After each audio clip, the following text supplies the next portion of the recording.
एकलव्य महाभारत का एक पात्र है। वह हिरण्यधनु नामक निषाद का पुत्र था। एकलव्य को अप्रतिम लगन के साथ स्वयं सीखी गई धनुर्विद्या और गुरु भक्ति के लिए जाना जाता है। पिता की मृत्यु के बाद वह श्रृंगबेर राज्य का शासक बना। अमात्य परिषद की मंत्रणा से उसने न केवल अपने राज्य का संचालन करता है, बल्कि निषाद भीलों की एक सशक्त सेना और नौसेना गठित करके अपने राज्य की सीमाओं का विस्तार किया। महाभारत में वर्णित कथा के अनुसार एकलव्य धनुर्विद्या सीखने के उद्देश्य से द्रोणाचार्य के आश्रम में आया, किंतु निषाद पुत्र होने के कारण द्रोणाचार्य ने उसे अपना शिष्य बनाना स्वीकार नहीं किया।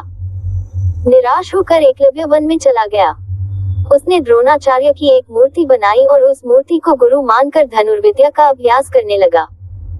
एकाग्रचित से साधना करते हुए अल्पकाल में ही वह धनुर्विद्या में अत्यंत निपुण हो गया। एक दिन पांडव तथा कौरव राजकुमार गुरु द्रोण के साथ आखेट के लिए उसी वन में गए जहां पर एकलव्य आश्रम बनाकर धनुर्विद्या का अभ्यास कर रहा था। राजकुमारों का कुत्ता भटककर एकलव्य के आश्रम में जा पहुंचा। एकलव्य को देखकर वह भौंकने लगा। कुत्ते के भौंकने से एकलव्य की साधना में बाधा पड़ रही थी, अतः उसने अपने बाणों से कुत्ते का मुंह बंद कर दिया।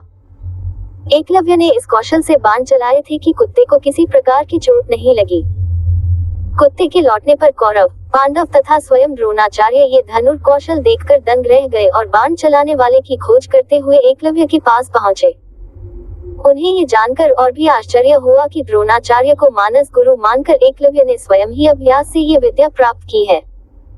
कथा के अनुसार एकलव्य ने गुरु दक्षिणा के रूप में अपना अंगूठा काटकर द्रोणाचार्य को दे दिया था। इसका एक सांकेतिक अर्थ यह भी हो सकता है कि एकलव्य को अति मेधावी जानकर द्रोणाचार्य ने उसे बिना अंगूठे के धनुष चलाने की विशेष विद्या का दान दिया हो। कहते हैं कि अंगूठा कट जाने के बाद एकलव्य ने तर्जनी और मध्यमा अंगुली का प्रयोग कर तीर चलाने लगा। यहीं से तीरंदाजी करने के आधुनिक तरीके का जन्म हुआ। निसंदेह ये बेहतर तरीका है और आजकल तीरंदाजी इसी तरह से होती है।